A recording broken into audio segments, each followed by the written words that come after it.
While politicians tell you immigration is under control, over 70,000 people are living in Australia illegally right now. And the cities where they're concentrated will shock you. 80,000 people who came to Australia on short visas are refusing to leave, despite the government rejecting their request for ongoing asylum. That's according to new figures. Well, today we learned via the Australian newspaper that there's been some 50% increase in the number of so-called asylum seekers who've had their applications refused, but who are still in Australia. Now, what we're talking about here are people who've arrived in this country, applied for asylum, so a protection visa, have been assessed and found not to be a genuine refugee. But they then refuse to leave, and the government then does not deport them. And I was shocked to learn we're talking about almost 100,000 people here. Remember, you're absolutely right. We're living through a housing crisis. There are young people under 40 that are effectively priced out of the housing market. This is a country in decline, frankly, Peter. I think on a range of levels, yes, there are issues which are not being addressed. No wonder we're choking on this immigration either. I mean, you compare Australia's population growth to the rest of the world's, and you see that ours is off the charts. The Australian Bureau of Statistics projecting mega cities here by 2071. Melbourne, 9.5 million people, Sydney, 8.5 million, Brisbane, well over 4 million. Does anyone really want all that crowding, the tinier houses, us becoming a land of people who increasingly share no history? Say that the people will not tolerate this anymore.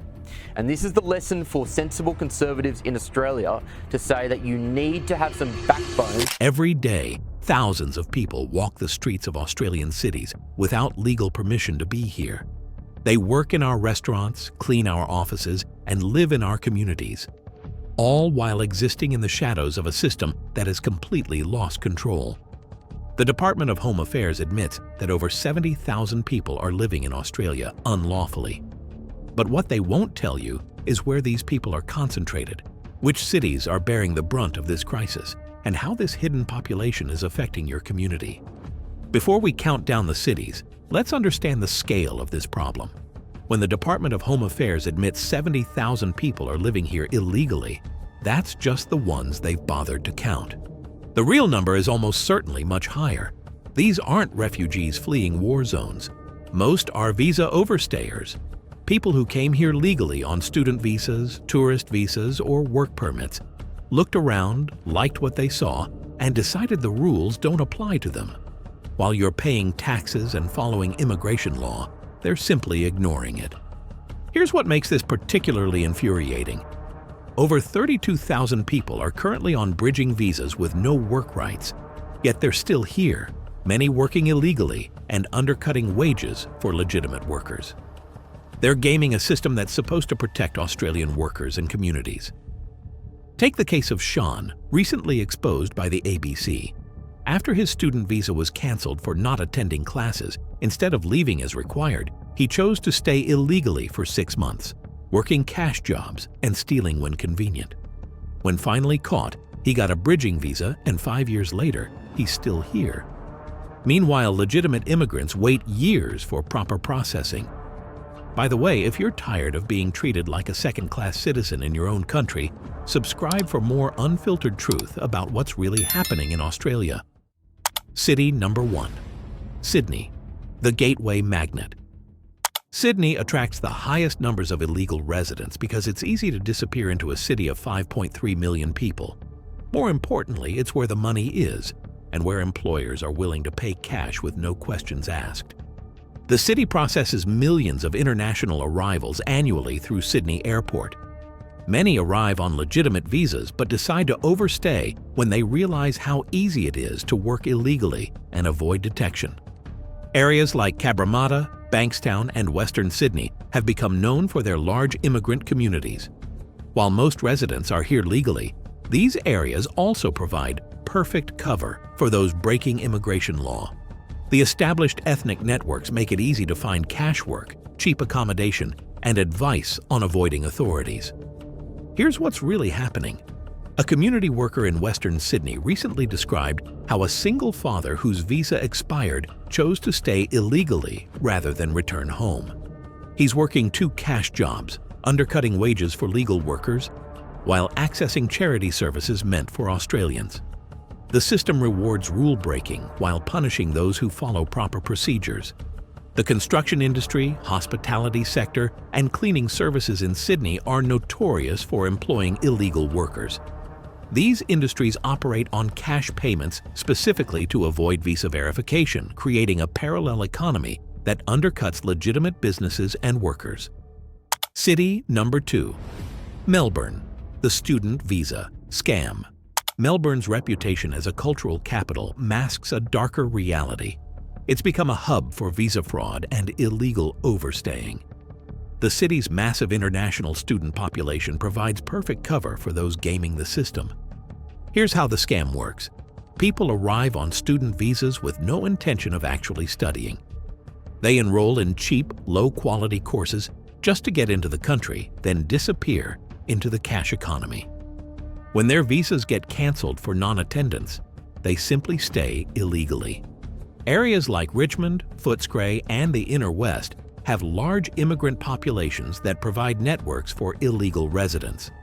These communities offer everything from fake documents to cash jobs, creating a parallel society that operates outside Australian law. Melbourne was ranked as the most welcoming city to immigrants in a recent survey, and illegal overstayers are taking full advantage of that welcoming attitude. The city's bleeding heart approach to immigration enforcement makes it a magnet for rule breakers. The gig economy in Melbourne has become a haven for illegal workers. Food delivery services and ride-sharing platforms have historically been slack about visa verification, allowing illegal residents to work using borrowed or fake documentation, while legitimate workers struggle to compete with below-minimum wage labor. City number 3. Brisbane. The growing concern. Brisbane has experienced rapid population growth in recent years, and with that growth comes increased numbers of visa overstayers. The city's more relaxed lifestyle and lower cost of living compared to Sydney and Melbourne make it an attractive destination. The Gold Coast, technically part of the broader Brisbane metropolitan area, is particularly concerning. The tourism industry there relies heavily on temporary workers, and the transient nature of the population makes it easier for unlawful residents to avoid detection. Areas like Sunnybank, with its large Asian population, and parts of Logan have become known for their immigrant communities. While most residents are here legally, these areas also provide networks and support systems that can assist those without proper documentation. The construction boom in southeast Queensland has created demand for workers, and some employers in the industry are known to be less careful about visa verification, particularly for cash jobs. City number 4. Perth. The isolated opportunity. Perth's isolation might seem like it would deter unlawful residents, but the city's strong economy and mining connections actually make it attractive to visa overstayers, particularly those from certain countries with established communities. The mining industry's fly-in, fly-out culture and the use of contractors and subcontractors can create opportunities for those without proper documentation to find work, particularly in support services and logistics. Areas like Mirrabooka, Balga, and parts of the northern suburbs have diverse populations that can provide cover and support networks for unlawful residents. Perth's distance from the eastern states also means less frequent immigration enforcement compared to the major gateway cities, potentially making it feel safer for those overstaying their visas. City number 5. Adelaide. The under-the-radar choice. Adelaide might not seem like an obvious choice for unlawful residents, but its smaller size and tight-knit communities can actually provide advantages. The city's lower profile means less immigration enforcement attention compared to the major capitals. The city's manufacturing and agricultural processing industries have historically employed workers with questionable visa status, particularly in food processing plants and seasonal agricultural work in the surrounding regions. Areas like Salisbury, Elizabeth, and parts of the northern suburbs have diverse populations and established immigrant communities that can provide support networks. City number 6. Gold Coast. The tourism trap. While technically part of Queensland, the Gold Coast deserves separate mention due to its unique characteristics. The city's tourism industry creates a constant demand for hospitality workers, and the transient nature of both the workforce and visitor population makes it easier for unlawful residents to blend in. The cash-based nature of many tourism businesses, from restaurants to accommodation providers, creates opportunities for employment without proper visa verification. The party atmosphere and backpacker culture also provide cover for those whose working holiday or tourist visas have expired but who choose to stay illegally. City number 7. Canberra, the surprising entry. Australia's capital might seem like an unlikely place for unlawful residents, but the city's large international community and diplomatic presence actually create opportunities. The presence of embassies and international organizations means a constant flow of visitors and temporary residents.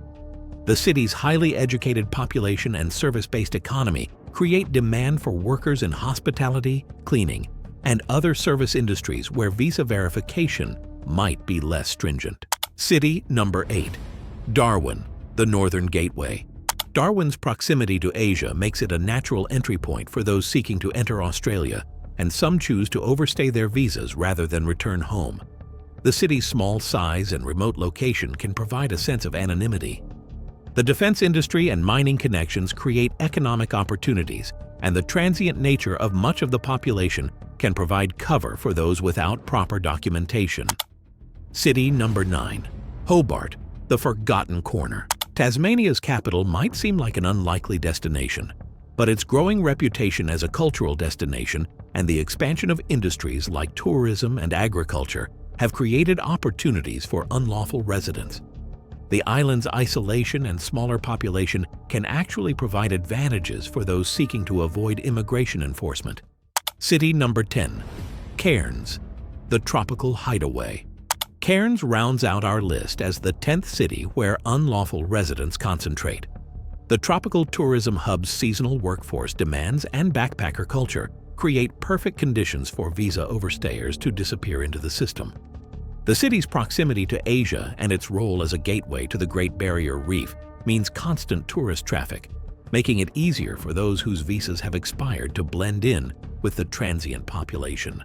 The hospitality and tourism industries here are notorious for cash payments and minimal visa verification. The system breakdown. What these 10 cities all have in common is a broken system that rewards rule-breaking and punishes law-abiding citizens. The Department of Home Affairs has lost track of tens of thousands of people, but the real scandal is that they don't seem to care. When someone's visa expires, there's no immediate follow-up, no enforcement action, no consequences. They simply disappear into Australian communities while legitimate immigrants wait years for proper processing and Australian workers face unfair competition. This creates a two-tier system where following the rules makes you a sucker. Why apply for visa extensions or leave when required when you can just ignore the law and stay illegally? The system actively rewards rule breakers while disadvantaging those who respect Australian sovereignty. The economic impact. The presence of 70,000 plus illegal residents isn't just a legal issue, it's economic warfare against Australian workers. These illegal workers accept below minimum wages because they have no legal recourse, systematically undermining pay and conditions for everyone else. They don't pay income tax, but still use public services, infrastructure, and emergency services that your tax dollars fund. It's a massive wealth transfer from law-abiding Australians to people who shouldn't even be here. University of Technology. Sydney academic Laurie Berg admits that employers routinely take advantage of that, and it actually is a business model in some industries, where employers will seek out undocumented workers in order to avoid compliance with Australian labour law. This isn't accidental. It's deliberate exploitation of broken immigration enforcement. This creates unfair competition for legitimate businesses that follow the rules and pay proper wages and conditions. The concentration of illegal residents in Australia's major cities represents a complete breakdown of immigration control and a betrayal of law-abiding Australians. From Sydney's cash economy to Melbourne's student visa scams, from Brisbane's construction sites to Perth's mining networks, tens of thousands of people are openly flouting Australian law with zero consequences. While you follow the rules, pay your taxes, and struggle with rising costs of living, illegal residents are undercutting wages, accessing services they haven't paid for, and making a mockery of our immigration system. The government knows exactly where they are, concentrated in these 10 cities, but chooses to do nothing. This isn't compassion, it's negligence. It's not multiculturalism, it's lawlessness. And it's not sustainable for a country that claims to have secure borders and fair immigration policies. The question isn't whether we can find these 70,000 illegal residents. We know exactly where they are. The question is whether we have the political will to enforce our own laws and protect the interests of Australian citizens and legal immigrants who play by the rules. Until we do, these cities will continue to be magnets for those who believe Australian law is optional, while law-abiding citizens pay the price. To see how Australia's crisis affects you, click the video here.